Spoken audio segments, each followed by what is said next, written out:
Buenas tardes compañeros, mi nombre es Daniel Alejandro Hincapié Cano, del grupo de Historia y Epistemología de la Lingüística, y hoy les vengo a hablar un poco sobre los temas de la gramática de Port-Royal y un poco también sobre el pensamiento cartesiano. Y primeramente vamos a comenzar hablando sobre la gramática de Port-Royal. Para empezar hablando un poco sobre la gramática de Port-Royal, que fue su primera edición lanzada en 1960 por sus autores en vida, eh, Claude Lancelot y Antoine Arnault.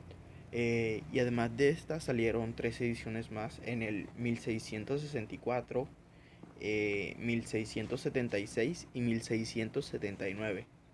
Pero hoy en día sabemos que la más conocida, por así decirlo, la que más tuvo repercusión, fue la de 1660.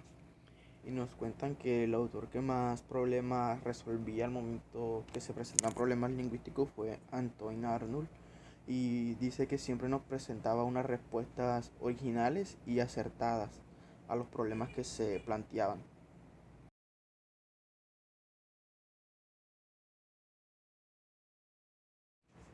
Ahora bien, hablando un poco sobre el objeto de estudio de esta gramática de Port-Royal, se nos revela en su misma portada: gramática general y razonada. Esta nos muestra los fundamentos del arte de hablar explicados de una manera clara y natural. Nos muestra lo que es común en todas las lenguas y sus principales diferencias que encontramos en estas. También estudia el sonido y su carácter y la significación de estos. En el título de la obra también nos indican que es el intento de escribir una gramática universal, y su objeto de estudio principal no es la gramática, sino el modo de usar un lenguaje. Por lo tanto, va relacionado con la retórica. Los señores del Port Royal escribieron una gramática y una lógica, y estas van separadas, pero los libros están íntimamente relacionadas con el, e imbuidas con el racionalismo cartesiano, que este considera que el lenguaje humano es un mero producto de la razón.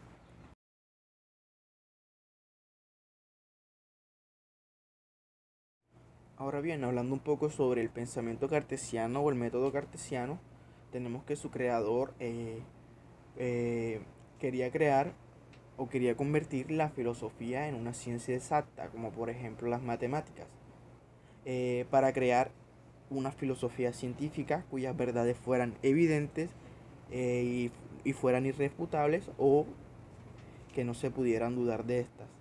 Y para esto, su creador puso manos a la obra. Primero creó el método. Este método, él nos dice que tendría que ser deductivo, como lo pueden llegar a ser las matemáticas, y nos dice que está basado sobre cuatro reglas fundamentales. La primera regla sería las evidencias. Él nos dice que la primera regla fundamental serían las evidencias, y que estas se tendrían que desglosar en dos partes. Primera, que la evidencia tendría que ser clara, que no se pudiera dudar de esta, y que fuera distinta, que él no quería evidencias que ya le hayan presentado varias veces, o así, que fuera repetitiva. Como segunda regla fundamental tenemos el análisis, y se refería a desmenuzar las ideas o las evidencias y dividirlas en evidencias simples para que así las personas fueran capaces de entenderlas, que él decía que una idea global o una idea compleja era muy difícil de entender, entonces él decía que tocaba desmenuzar esas ideas. Como tercera idea fundamental, o tercer punto fundamental, tenemos la síntesis.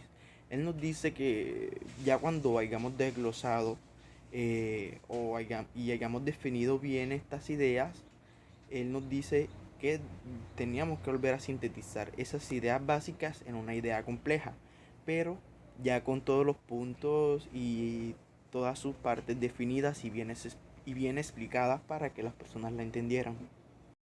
Y como cuarto punto fundamental tenemos lo que toda investigación necesita, que sería comprobar y enumerar los pasos. para así tener todo bien organizado sobre una idea o un pensamiento que tiene. Este sería el pensamiento cartesiano. Esta fue mi presentación sobre la gramática de Port-Royal y el pensamiento cartesiano. Mi nombre es Alejandro Hincapié Cano, del Grupo de Historia y Epistemología de la Lingüística. Muchas gracias por su atención.